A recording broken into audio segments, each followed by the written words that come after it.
ang mga na napag-aralan natin sa nakalipas na taon nung tayo ay nasa ikasyam na baita.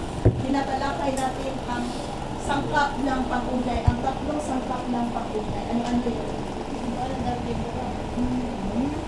Naalala sa inyo? Ano-ano ang sangkap ng pag-ugnay? I got a power.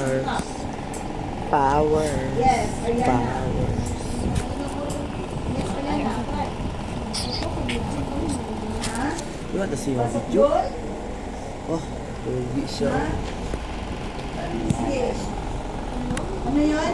Ano ang tatlong sangkap ng pang-ugnay? Diba? Ang pang-ugnay ay ginagamit natin bilang pang-durugtong Imo ba? o Imo. pang-ugnay sa isang pahayag Imo para siya. magiging buo ang isang diwa.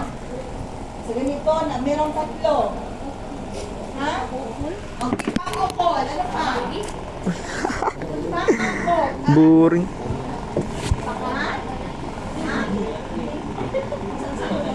Okay, pangatlo.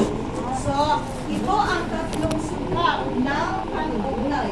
Ang pang-ukol, ang pang-ngatnik, at saka pang-angkop. Diba? Ano-ano ang kinabibilangan sa pang-angkop? Ano ang mga kataga na nasa pang